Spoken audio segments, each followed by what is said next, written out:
September 14, 1973, 3:17 in the morning. A Mossad sniper-designated Agent Mem is lying prone on the roof of a warehouse in Vienna's 2nd District, watching an apartment window through a Schmidt and Bender scope. He's been in this position for 11 hours. No food, minimal water, zero movement. The target is Mahmoud Hamshari's successor, a man the world doesn't know exists. A Black September logistics coordinator responsible for planning the Munich Olympics Massacre 13 months earlier. His name is Omar Al-Ghazali. He coordinates safe houses across Europe. He moves weapons. He finances operations. He never pulls triggers himself, but 23 people are dead because of logistics chains he built. Israeli intelligence has been hunting him for 14 months. They've tracked him through 7 countries. He's careful, professional, never stays anywhere longer than 4 days. But everyone makes mistakes eventually. 3 weeks ago, a Mossad asset inside the Palestinian Liberation Organization identified Al-Ghazali's girlfriend, an Austrian university student who doesn't know who he really is. She thinks he's a Jordanian businessman. The girlfriend has an apartment in Vienna. Al-Ghazali visits every 3 weeks, always at night, always leaves before dawn. Tonight is his scheduled visit. Agent Mem has been on this roof since 4 p.m. yesterday, waiting. The apartment is 640 meters away. Not an impossible shot, but not easy either. Through an urban canyon with unpredictable wind patterns. He's made this shot in training 67 times, succeeded 59 times, an 88% success rate. But in training, the target doesn't shoot back. In training, Austrian police don't arrive if something goes wrong. In training, starting an international incident costs nothing. At 3:18 a.m., a light turns on in the apartment. Agent Mem's pulse doesn't change. His breathing stays controlled. This is what he's been trained for. Someone moves past the window. Wrong build, it's the girlfriend. He waits. At 3:22 a.m., a second figure approaches the window. Taller, male, matches the profile. Al-Ghazali stands at the window looking out at the Vienna night, drinking coffee, relaxed, safe. He has no idea someone is watching him through a scope from nearly 2/3 of a kilometer away. Agent Mem does his final calculations. Wind speed steady at 5 kilometers per hour from the northeast. Temperature is 12 degrees Celsius. Humidity 72%. He adjusts his point of aim 38 centimeters left, 75 centimeters up. He'll aim at empty space and trust physics to bring the bullet to the target. Al-Ghazali takes another sip of coffee, still at the window. Agent Mem exhales slowly. Between heartbeats, he squeezes the trigger. The rifle fires. The suppressor reduces the sound to a mechanical thump that won't carry far. The bullet, a 7.62 match-grade round, leaves the barrel at 790 meters per second. It travels through the Vienna night, across rooftops, through variable wind, affected by temperature, humidity, air pressure. 1.2 seconds after leaving the rifle, the bullet impacts. Through the scope, Agent Mem sees Al-Ghazali drop. The coffee cup falls, shatters, the girlfriend screams. Mission accomplished.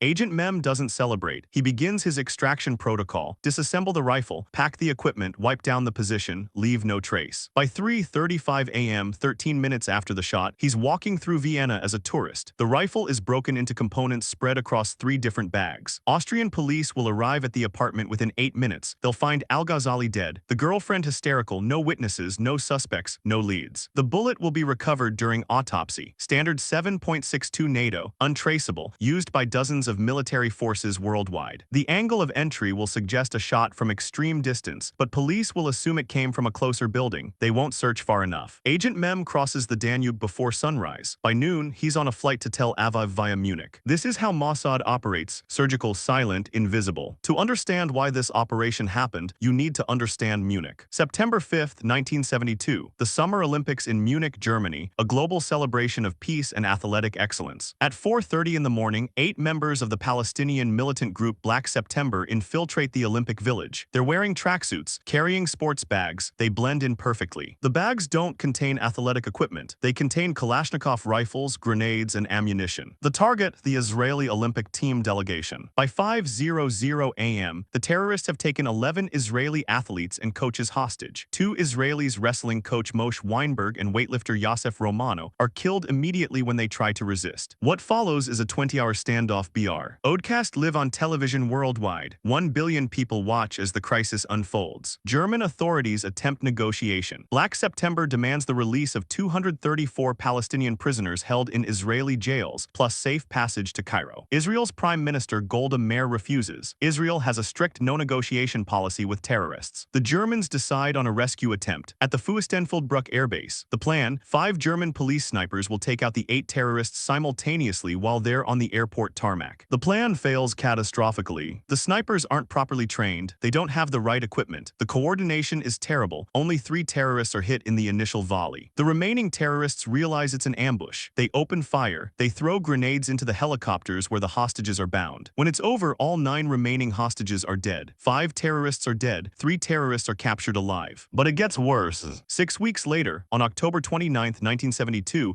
a Lufthansa flight is hijacked by Black September. They demand the release of the 3 captured Munich terrorists. Germany releases them. 3 men who participated in murdering 11 Israeli Olympians walk free. They fly to Libya as heroes. Israel is furious, not just at Black September but at Germany for surrendering. That's when Prime Minister Golda Meir makes a decision that will define Israeli counter-terrorism for the next 50 years. She authorizes Operation Wrath of God. The mission: hunt down and eliminate every person involved in planning or executing the Munich massacre. No trials, no captures, no negotiations. Just execution. Mossad creates a special hit squad called Caesarea. Hand-picked operatives, the best of the best. Assassins, intelligence officers, surveillance specialists, snipers. They're given a list of targets: Black September leadership, operational planners, the Munich terrorists who escaped Germany. Over the next 4 years, Mossad will track these men across Europe, the Middle East, and North Africa. Some will be shot in their homes, some will have their cars explode, some will be poisoned, some will simply disappear. The world will call it revenge, Israel will call it justice. Agent Mem is part of this operation, a sniper, one of 6 designated marksmen in Caesarea's operational pool. His specialty: long-range elimination in urban environments, 600 to 800 meters, conditions where most snipers can't operate effectively. Before Vienna, he's completed 2 other missions: Rome in March 1973, Paris in June 1973, both successful, both classified. Now it's September 1973, Vienna, Omar al-Ghazali. Target number 14 on Mossad's Munich revenge list. Finding al-Ghazali took 14 months of patient intelligence work. He wasn't at Munich, he wasn't one of the terrorists, he was the man who made Munich possible. He secured the safe houses in Germany where the terrorists prepared. He arranged the weapons smuggling routes from Lebanon through Yugoslavia into Bavaria. He provided the money, the false passports, the detailed Olympic Village floor plans. Without al-Ghazali's logistics network, Munich doesn't happen. Israeli intelligence first identified him in November 1972. A Mossad asset inside Fatah, the Palestinian political party, provided his name and photograph. But that's all they had: a name, a face, nothing else. He didn't use the same name twice. He had 7 different passports. He never stayed in the same city longer than a week. Mossad surveillance teams tracked him to Beirut, then Damascus, then Athens, then Rome, always moving, always careful. They considered hitting him in Rome. An assassination team was deployed. They had him in their sights twice, but both times the operational window closed before they could act. The problem with al-Ghazali was his unpredictability. Most targets have patterns. They go to the same cafe, they visit family, they have routines. Al-Ghazali had no pattern, he was a ghost. Until Mossad discovered his weakness. In May 1973, a surveillance team in Vienna photographed him entering a bookstore near the university. The team followed him to a cafe. He met with a young woman. The woman was Helga Schmidt, 23 years old, graduate student in sociology, Austrian citizen with no political connections. She had no idea who al-Ghazali really was. She knew him as Camel, supposedly a Jordanian import-export businessman. They'd been seeing each other for 6 months. He visited Vienna every 3 weeks, stayed for 2 or 3 days, then disappeared again on business trips. This was the vulnerability Mossad needed. They began 24-hour surveillance on Helga. They tapped her phone. They photographed everyone she met. They tracked her movements. They discovered al-Ghazali always called her from a payphone 48 hours before arriving. Always the same payphone in Athens. The pattern was established: every 3 weeks. Athens called, 2 days later Vienna visit. In August 1973, the surveillance team noticed something else. Al-Ghazali always stood at the same window in Helga's apartment, 4th floor, southeast corner, drinking coffee, looking out at the city. Every visit, same window, 3 to 4 minutes, usually between 3:00 and 4:00 in the morning. That's when Mossad made the decision. This window of vulnerability was enough. They would use a sniper. Agent Mem received his briefing in Tel Aviv on August 28, 1973. The target: Omar al-Ghazali, Black September logistics coordinator, high-value elimination. The location: Vienna, Austria, residential apartment building, 4th floor window. The distance: 640 meters from the nearest viable shooting position. The timeline: next scheduled visit approximately September 13th, 15th, exact date unknown. The constraint: Austrian territory, NATO ally. Any operational failure creates international incident. Zero tolerance for collateral damage. Agent Mem had 3 days to prepare. He spent the first day in the ballistics lab, testing ammunition. The rifle he'd use, a Remington 700 with a custom barrel, had to be zeroed perfectly for Vienna conditions. He tested different grain weights, different powder loads, measuring velocity velocity, grouping, wind drift. He settled on 168-grain Sierra Match King bullets, subsonic when fired through the suppressor, accurate to 800 meters. The second day was spent studying Vienna, building layouts, street patterns, escape routes, police response times. Mossad's Vienna station chief provided detailed reconnaissance, photographs of the apartment, measurements, wind data collected over the previous month. The shooting position was a warehouse roof, abandoned building scheduled for demolition, perfect, no security, no witnesses. Agent Mem studied the angle, the distance, the potential complications. Urban environment meant unpredictable wind, buildings create turbulence. He ran mental simulations, best case scenario, worst case scenario. What if Al-Ghazali never comes to the window? What if police arrive during the shot? What if the girlfriend is in the line of fire? Every contingency planned. The third day, physical preparation. Agent Mem went to the range. He practiced the exact shot, 640 meters, urban wind conditions simulated with fans. He took the shot 40 times, succeeded 36 times, 90% success rate under controlled conditions. In the field, that number would drop. Stress, fatigue, real-world variables, probably closer to 75%. Still acceptable odds. On September 11th, Agent Mem flew from Tel Aviv to Vienna via Frankfurt, traveling as a Dutch photographer on assignment. His camera equipment bag contained the disassembled rifle and scope. Vienna station provided a safe house, an apartment in the 3rd district, plain, anonymous. For the next 2 days, Agent Mem waited. The Athens call hadn't come yet. Al-Ghazali's schedule was approximate, not exact. On September 13th, 11:00 a.m., the call came through. Helga received a phone call. Mossad's wiretap confirmed it was Al-Ghazali. He'd arrived that night. Agent Mem had his window. That afternoon, he conducted a final reconnaissance, walking the streets around the target apartment, checking sight lines, wind direction. Nothing had changed since the surveillance reports. At 4:00 p.m. on September 13th, he climbed to the warehouse roof. He was dressed as a construction worker, hard hat, reflective vest. No one questioned him. He set up his position, unfolded the shooting mat, assembled the rifle, mounted the scope, checked the rangefinder, 641 meters, 1 meter off from the estimate. He adjusted his calculations. Then he waited. The sun set, the city lights came on, hours passed. His body became stiff, his muscles ached, but he didn't move. At 11:30 p.m., lights turned on in the apartment. Helga was home. At 1:15 a.m., a man entered the building. The surveillance team radioed. Al-Ghazali confirmed. Agent Mem's heart rate increased slightly. Years of training kept him calm. Controlled breathing, mental focus. He waited. Al-Ghazali would follow his pattern. Coffee at the window. Between 3:00 and 4:00 a.m. Agent Mem prepared mentally for the shot. Reviewed his calculations. Wind steady, temperature stable, good conditions. At 3:18 a.m., the apartment light turned on. At 3:22 a.m., Al-Ghazali appeared at the window. This was the moment. Through the Schmidt and Bender scope, Agent Mem could see Al-Ghazali's face clearly. Magnification was high enough to see details. The man was in his late 30s, dark hair, beard, wearing a robe. He was holding a coffee cup, standing casually, looking out at Vienna, completely relaxed. He had no idea that 641 meters away, a Mossad sniper had him in crosshairs. Agent Mem controlled his breathing, slow, steady, in through the nose, out through the mouth. His finger found the trigger, light pressure, not yet. He double-checked his calculations one final time. Wind still 5 kilometers per hour from the northeast. Temperature 12 degrees, humidity stable. His point of aim was 38 centimeters to the left of Al-Ghazali's head, 75 centimeters above. He was aiming at empty air, trusting ballistics to curve the bullet onto target. At 640 plus meters, the bullet would drop significantly due to gravity. It would drift due to wind. The trajectory would arc. But Agent Mem had calculated everything. He'd practiced this shot hundreds of times. He exhaled slowly. His heartbeat slowed. Between beats, the rifle is most stable. 3, 2, 1. He squeezed the trigger. The rifle recoiled smoothly. The suppressor reduced the sound to a heavy thump, not silent but quiet enough that it wouldn't travel far. The 168-grain bullet left the muzzle at 790 meters per second, subsonic but still fast enough for the distance. The bullet flew through the Vienna night. It crossed rooftops, passed over streets, cut through air turbulence created by the urban canyon. Wind pushed it slightly, gravity pulled it down, the trajectory curved. 1.2 seconds after leaving the rifle, the bullet arrived at the window. Agent Mem watched through the scope. The bullet struck Al-Ghazali in the upper chest, center mass. The impact spun him slightly. He dropped the coffee cup. It fell, shattered on the floor. Al-Ghazali collapsed backward, out of view. Through the window, Agent Mem could see Helga rushing into the room. She screamed, knelt beside Al-Ghazali. Mission accomplished.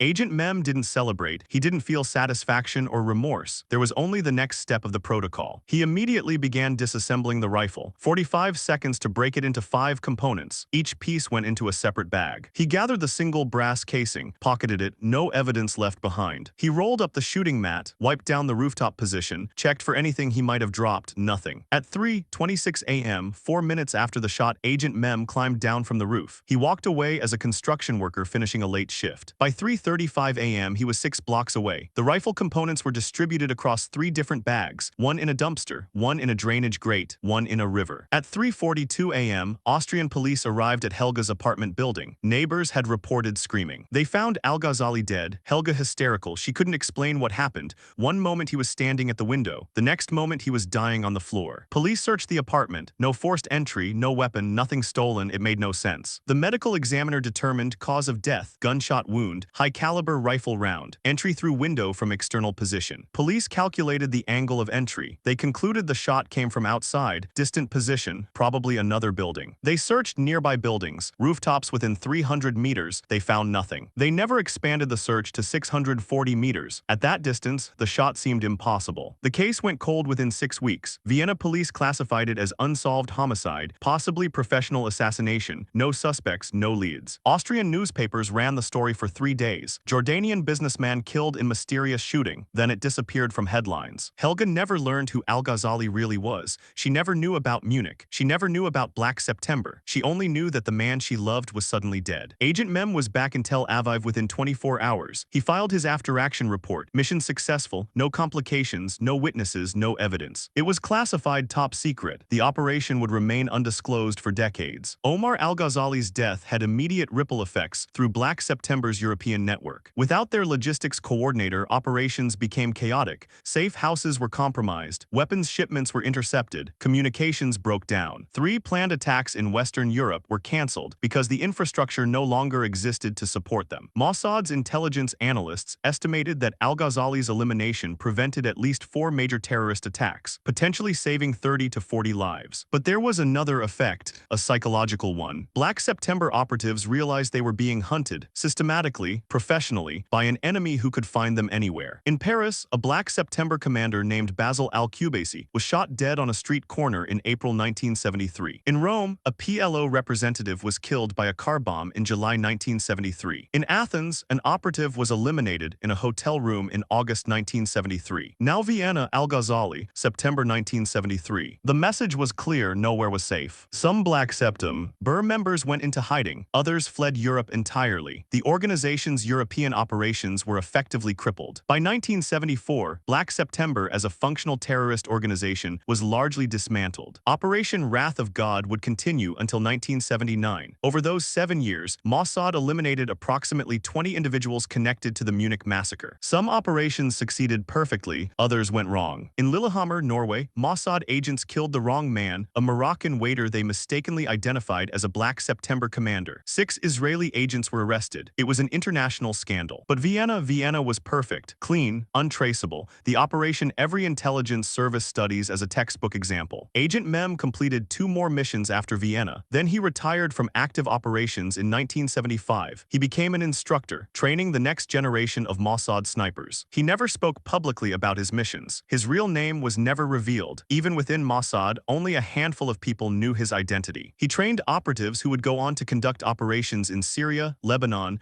Iraq, Iran. The techniques he developed for urban long-range shooting became standard doctrine. In the late 1990s, he retired completely, moved to a quiet village in northern Israel, lived anonymously. He died in 2019, age 74, natural causes. His obituary mentioned only that he was a former government employee. There was no state funeral, no medals, no public recognition. That's how Mossad operatives prefer it. But within Israeli intelligence, Agent Mem is a legend. The sniper who helped break Black September's back with a single perfect shot on a September night in Vienna. The Vienna operation represents the peak of Cold War-era targeted killings. No drones, no satellite surveillance, no digital tracking, just human intelligence, patience, and precision marksmanship. Modern intelligence services study this operation because it demonstrates principles that remain relevant. First, patience. Agent Mem spent 14 months waiting for one opportunity. He sat on that rooftop for 11 hours. In an era of instant gratification, intelligence work still requires extraordinary patience. Second, precision, not just in shooting but in planning. Every detail calculated, every contingency prepared. The difference between success and international incident was measured in centimeters. Third, deniability. To this day, Israel has never officially confirmed the Vienna operation. Austria never formally accused Israel. The operation exists in historical gray zones. Fourth, proportionality. Al-Ghazali wasn't collateral damage, he was directly responsible for Munich. The targeting was surgical, the execution was precise, no innocents were harmed. But the operation also raises uncomfortable questions. Was this justice or revenge? Al-Ghazali never faced trial, never confronted evidence, never had the opportunity to defend himself. Israel would argue that Black September's victims didn't get trials either. The Munich athletes were murdered. Justice required action. Critics would argue that extrajudicial killing, no matter how precise, violates international law, that civilized nations use courts, not assassins. There's no simple answer. What we know is this: after Munich, Israel decided it would never again wait for justice to be served by others. It would protect its citizens through any means necessary. That philosophy continues today. Israeli targeted killings in Gaza, Syria, Lebanon, Iran. The tactics evolved. The principle remained. The Vienna shot was part of establishing that doctrine, proving that Israel could reach anyone anywhere. That distance meant nothing. That borders meant nothing. That threats would be eliminated regardless of where they hid. It worked for decades. Potential terrorists knew that attacking Israel meant becoming a target. Not eventually, not theoretically, but certainly. Did it prevent future attacks? Impossible to measure. But Black September never recovered from Operation Wrath of God. The organization collapsed. Its members scattered or died. Today, the warehouse roof where Agent Mem took his shot is gone. The building was demolished in 1981. A modern apartment complex stands there now. The apartment where Al-Ghazali died still exists. Different owners, different lives, no memorial plaque, no historical marker. Helga Schmidt, Al-Ghazali's girlfriend, never learned the truth. She moved away from Vienna in 1974. Her fate is unknown. The Munich Olympics memorial remains. 11 names, 11 lives, the victims Israel's operation sought to avenge. And somewhere in Israel, former Mossad operatives who participated in Operation Wrath of God live quietly. They don't talk about their work. They don't seek recognition. They know what they did, they live with it. Some with pride, some with nightmares, all with silence. Cause that's the cost of being a shadow warrior. You do the impossible, you protect your nation, and then you disappear. The Vienna window, the perfect shot, the unnamed sniper. These elements combine into a story that's part history, part legend, part cautionary tale about how nations respond when their citizens are murdered. 640 meters, 1.2 seconds, one bullet, one life ended.